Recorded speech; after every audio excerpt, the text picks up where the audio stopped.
Hello everyone, good morning all of you. आप सभी लोगों का हमारे official YouTube channel Nishant GS research centre में स्वागत है। डियर स्टूडेंट्स, आज का हमारा टॉपिक जो है बहुत ही इम्पोर्टेंट है।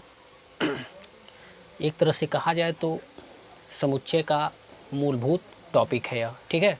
तो आज हम लोग पढ़ेंगे टाइप्स ऑफ सेट्स। सेट्स यानी जो समुच्चय होता है वो कितने प्रकार का होता है, यानी हम लोग समुच्चय के प्रकार को देखने वाले हैं। तो सबसे पहले मैं आपको बता दूं कि समुच्चय के प्रकार में पहला होता है रिक्त समुच्चय, जिसे हम लोग कहते हैं एम्प्टी सेट। इसका जो सिंबल होता है यानी संकेत होता है ऐसे मझोले कोष्टक में लिखा जाता है, या फाई। रिक्त समुच्चय का मतलब वो होता है कि ऐसा समुच्चय जिसके अंदर कोई अवयव न हो, यानी कोई एलिमेंट्स न हो, ठीक है। तो उसे हम लोग क्या कहेंगे, रिक्त समुच्चय कहेंगे। यहाँ आप देख सकते हैं कोई भी अवयव नहीं है, खाली है, तो इसलिए यह क्या हो गया, रिक्त समुच्चय हो गया। इसके बाद हम लोग देखते हैं परिमित या अपरिमित समुच्चय। परिमित समुच्चय की इंग्लिश होती है फाइनाइट सेट्स एंड अपरिमित समुच्चय होता है इनफाइनाइट सेट, ठीक है।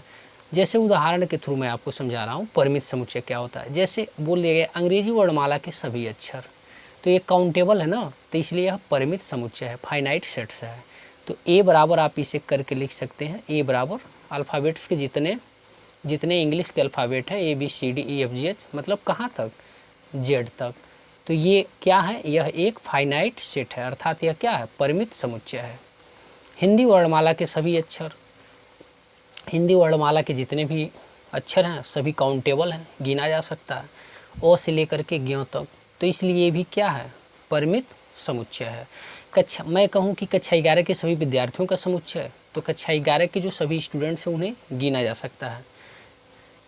तो कक्षा 11 में जितने भी बच्चे पढ़ते हैं, जैसे राम, श्याम, अमित, ठीक है, मोहन, सोहन, रोहन, बहुत सारे स्टूडेंट्स हो सकते हैं क्लास 11 में, तो सभी लोग काउंटेबल हैं, तो इसलिए यह क्या होगा, फाइनाइट सेट्स होगा, तो इसलिए यह परिमित समुच्चय के अंतर्गत आएगा।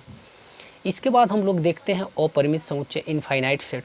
तो एग्जाम्पल के थ्रू मैं आपको समझा रहा हूँ।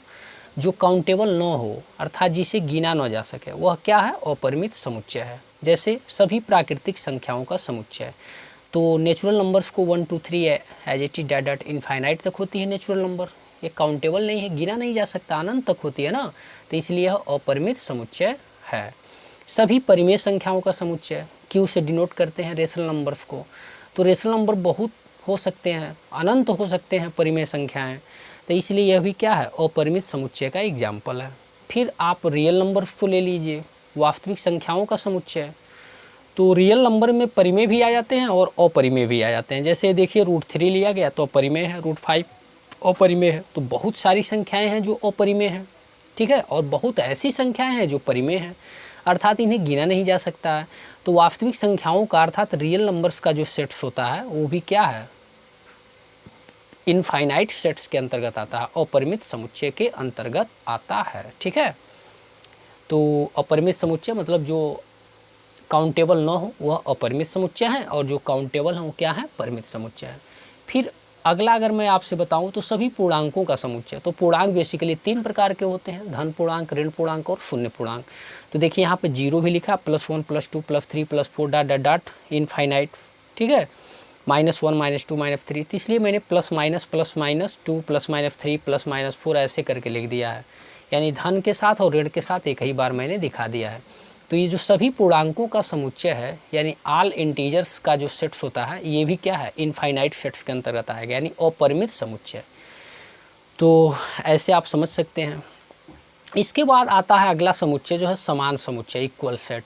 तो समान समुच्चय मतलब दो ऐसे सेट्स जो आपस में जिनके सदस्य क्या हो, समान हो, तो वह क्या हो जाएगा, समान समुच्चय हो जाएगा। जैसे एग्जाम्पल के थ्रू आप बेहतर इसे समझ पाएंगे। 1 2 3 4 5 5 एलिमेंट्स लिखे गए हैं सेट्स ए में, और वही सेम एलिमेंट्स इसमें भी है, थोड़ा अल्टरनेट लिख दिए गए हैं, 2 पहले है, 3 5 1 और 4 ऐसे लिख दिया गया है। तो ये दोनों सेट्स बेसिकली आपस में इक्वल हैं, तो इसलिए क्या आए होंगे, समान समुच्चय हो जाएंगे। फिर आता है एकल समुच्चय, सिंगल्टन सेट्स। तो यह एकल समुच्चय क्या होता है, तो ए बराबर मतलब कोई ऐसा सेट्स आप ले लें जिसमें एक ही एलिमेंट्स हो उसका, तो वो क्या हो जाएगा, एकल समुच्चय हो जाएगा। तो ये होते हैं टाइप्स ऑफ सेट्स। तो ये टॉपिक छोटा था लेकिन बहुत ही इम्पोर्टेंट है, ये आपके काम का है, ठीक है। तो अगर ये वीडियो आपको अच्छा लगा है, मेरा प्लान आपको अच्छा लगता है, तो प्लीज़ हमारे चैनल को सब्सक्राइब कर लीजिए, ठीक। और बेल आइकन को दबा दीजिए। अगर पहली बार आए हैं तो बेल आइकन को दबा दीजिए और ज़्यादा से ज़्यादा इस वीडियो को मित्रों में शेयर कीजिए। आपका दिन शुभ हो। जय हिंद, नमस्कार।